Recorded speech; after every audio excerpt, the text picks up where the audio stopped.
الحمدللہ رب العالمین والصلاة والسلام علی سید الانبیاء والمرسلین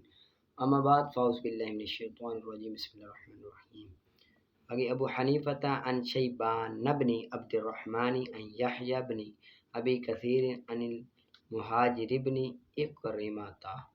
عن ابی ہریرہ رضی اللہ تعالیٰ عنہ سے روایت ہے کہ رسول اللہ نے فرمایا کہ باکرہ کا نکاح نہ کیا جائے جب تک کہ اس کی رضامندی نہ حاصل کر لی جائے، اور اس کا چپ رہنا ہی اس کی رضامندی ہے،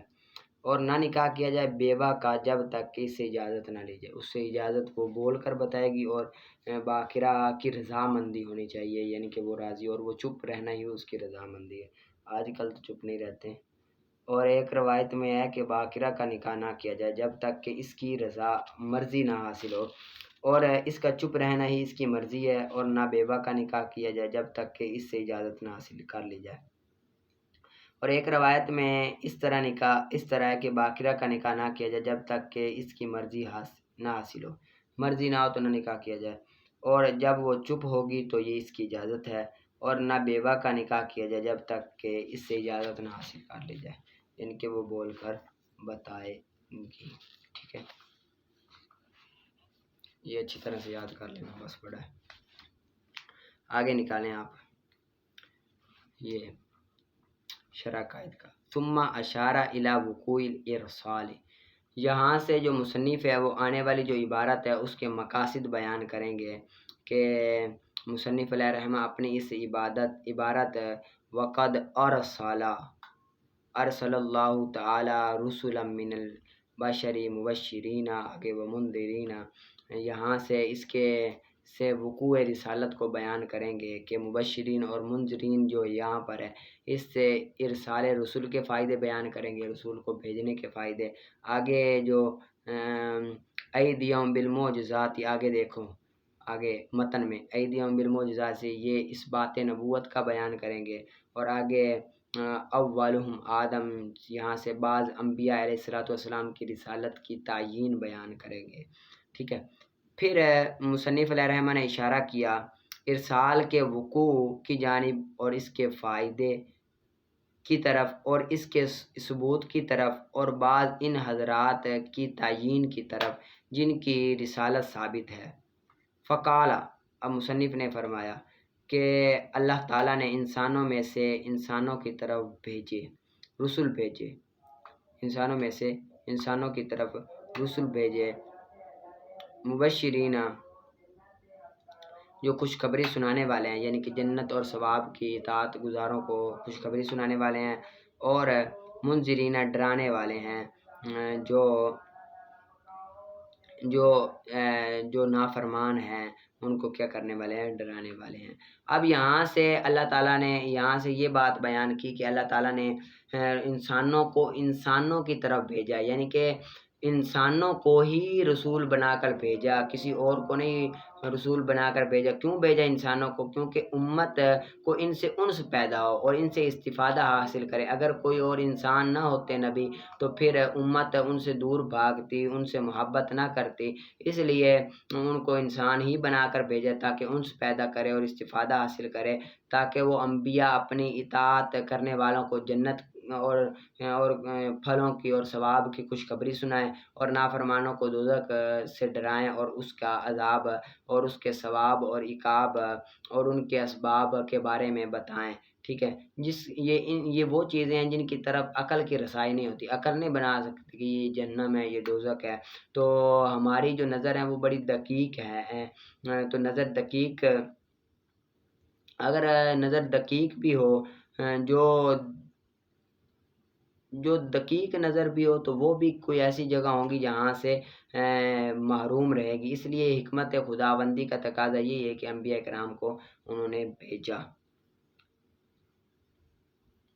آگے ترجمہ دیکھیں. لِأَهْلِ الْإِيمَانِ، اہل ایمان اور اطاعت گزاروں کو جنت اور ثواب کی خوشخبری دینے والا. والمنذرین، ڈر سنانے والا. لِأَهْلِ الْكُفْرِ، اہل کفر کو. والعصیان، اور نافرمانوں کو. بالنار، عذاب اور جہنم اور سزا کا.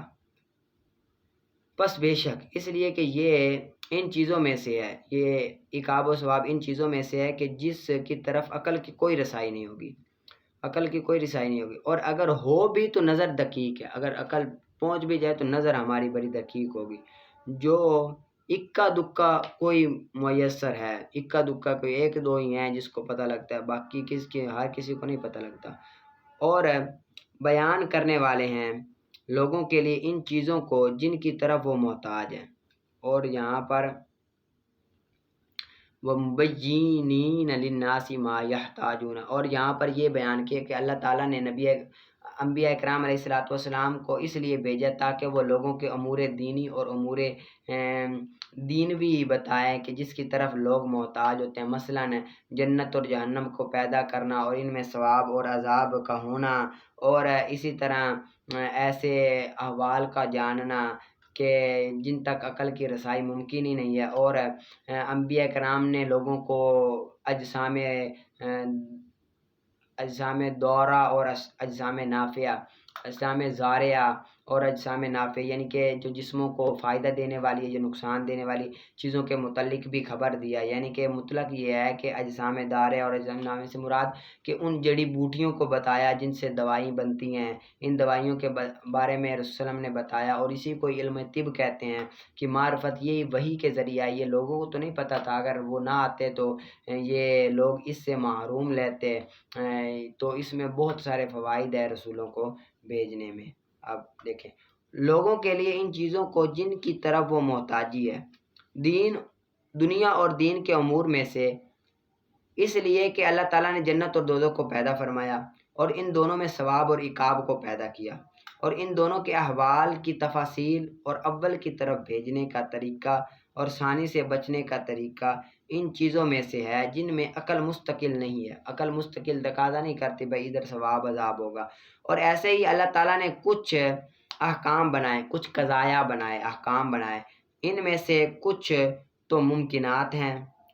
جن کی دونوں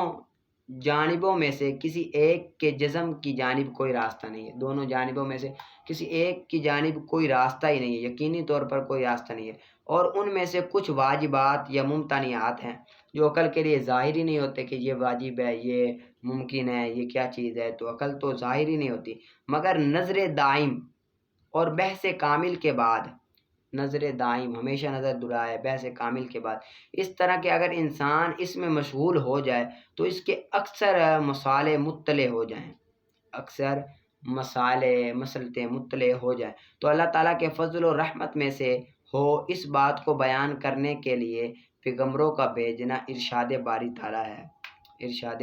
باری تعالیٰ ہے، جس طرح وما ارسلناک الا رحمۃ للعالمین، ہم نے آپ کو تمام عالموں کے لیے رحمت بنا کر بھیجا۔ اب اللہ تعالیٰ نے فضل و رحمت کی بات بھی کی اور انہوں نے رحمت بنا کر بھیجا بھی صحیح تاکہ لوگ اس سے افادہ اور استفادہ حاصل کریں۔ اس میں بڑی ہی حکمتیں ہیں بھیجنے کی، یہ حکمتیں چند تھی جو میں نے بیان کر دی آپ کے سامنے، ٹھیک ہے، اس کو یاد کر لینا۔ آگے نکالیں آپ اصول الشاشی کا فصل حرف الباء للالصاق فی وضع اللغۃ، فصل یہ با کے بارے میں ہے کہ با الصاق کے لیے آتی ہے، با کس کے لیے آتی ہے؟ الصاق کے لیے، یعنی کہ اس بات پر دلالت کرنے کے لیے با آتی ہے کہ میرا ما قبل میرے ما بعد کے ساتھ ملا ہوا ہے، میرا ما قبل جو ہے وہ میرے ما بعد کے ساتھ کیا ہے؟ ملا ہوا ہے۔ اسی وجہ سے جو باب بے ہے نا، بے خرید و فروخت کا بے، اس میں جو با ہوتی ہے یہ اسمان پر داخل ہوتی ہے، کس پر؟ سمن پر با داخل ہوتی ہے، مبیہ پر با داخل نہیں ہوتی، با سمن پر داخل ہوتی ہے، مبیہ پر داخل نہیں ہوتی۔ ترجمہ فصل ہے حرف الباء الصاق کے لیے آتی ہے وضع لغت میں، اسی وجہ سے وہ سمنوں پر داخل ہوتی ہے، اسمان پر داخل ہوتی ہے، وہ مبیہ پر داخل نہیں ہوتی۔ وتحقیق هذا، یہاں سے بے میں اصل مبیہ ہے، سمن کیا ہے؟ یہ شرط ہے، اصل تو مبیہ ہوتا ہے، سمن تو شرط ہوتی ہے۔ جس طرح میں دکان پر گیا تو اصل میرا مقصود وہ پیسے نہیں ہے، اصل میرا مقصود وہ چیز لینا ہے، وہ اس چیز کو لینے کے لیے سمن جو میں پیسے دے رہا ہوں وہ شرط ہے، ٹھیک ہے۔ اور شے کی شرط شے سے خارج ہوتی ہے، یہ آپ نے پڑھا ہوا ہے، شے کی شرط کیا ہوتی ہے؟ شے سے خارج ہوتی ہے۔ اور تحقیق اس میں کہ مبیہ اصل ہے بے میں اور سمن شرط ہے اس میں، ولہذا المعنی ہلاک المبی، اسی وجہ سے معنی اسی وجہ سے اس کا معنی ہے کہ مبیہ ہلاک ہو جائے تو واجب ہے بے کا اٹھ جانا، تو واجب ہوتا ہے بے کا اٹھ جانا۔ اگر مبیہ وہ چیز ہلاک ہو تو بے اٹھ جاتی ہے، نہ کہ ثمن کے ہلاک ہونے سے۔ یعنی کہ اگر پیسے چلے جائیں تو بے نہیں اٹھتی، یہ نہیں ہے کہ بے واجب ہو۔ جب مبیہ ہلاک ہو جائے تو وہ کیا ہوتا ہے، بے ختم ہو جاتی ہے۔ اذا ثابت ھذا، جب ثابت ہو یہ، جب کیا ہو یہ ثابت ہو۔ یہاں سے ایک فائدہ بیان کر رہے ہیں کہ با کا جو ما قبل ہے نا وہ ملصق بھی ہوتا ہے، جس سے ملا جائے، جس سے ملایا جائے، اس کو کہتے ہیں ملصق بھی، جس سے ملایا جائے۔ اور با کا ما بعد یعنی کہ مدخول جس پر داخل ہوتا ہے اس کو ملصق کہتے ہیں، جو ملا ہوا ہو یا ملنے والا ہو اس کو ملصق کہتے ہیں۔ با کا ما قبل ملصق بھی جس کے ساتھ ملایا جائے، اور ما بعد جو اس کو ملصق کہتے ہیں جس سے ملا ہو یا ملنے والا ہو۔ فنقول اصل یہ ہے، ہم کہتے ہیں اصل یہ ہے کہ تابع ہے ملصق اصل کے ساتھ، اصل کے جو تابع ہے ملصق، یعنی کہ ملصق بھی جو ہے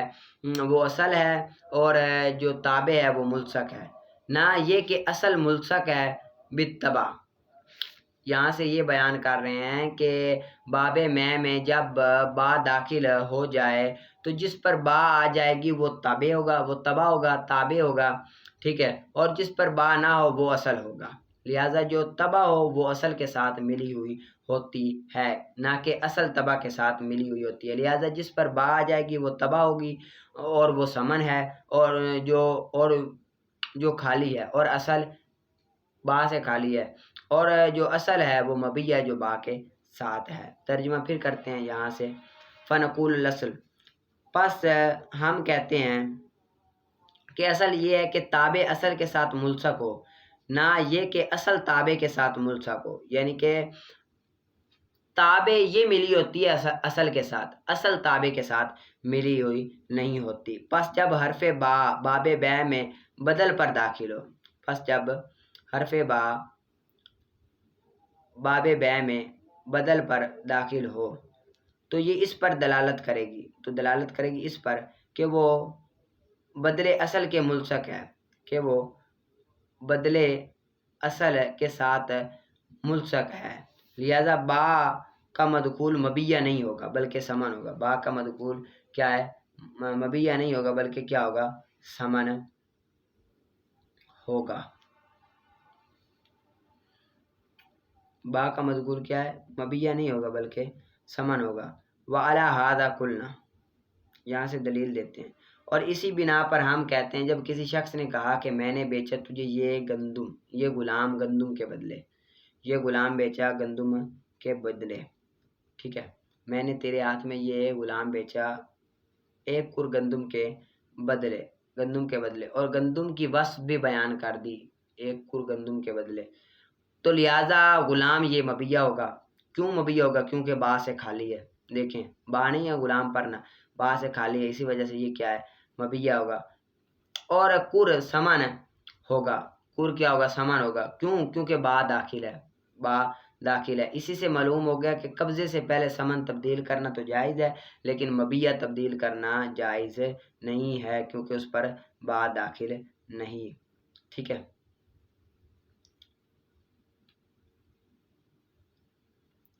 ولو قال،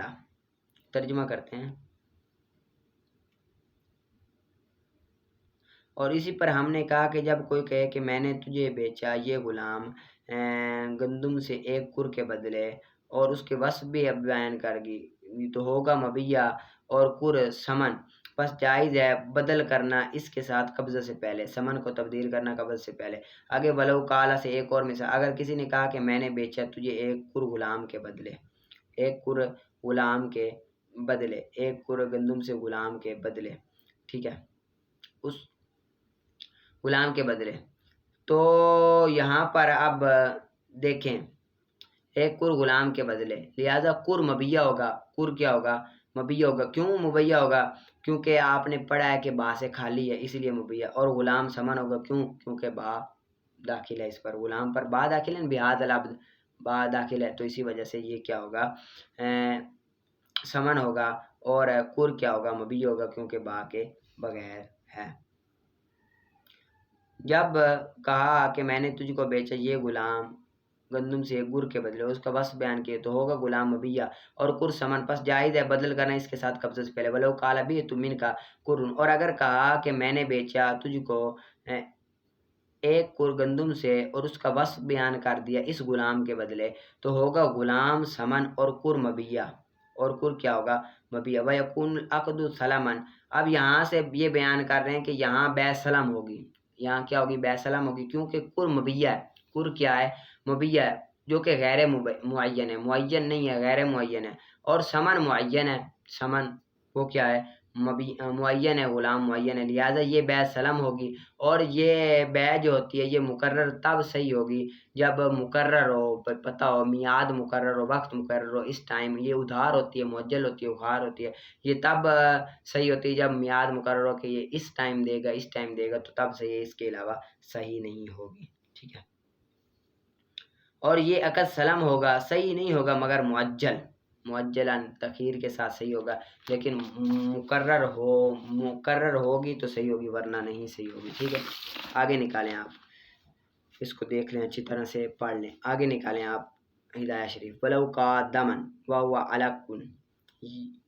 اور اگر ہو قے دم، اگر خون کی قے ہو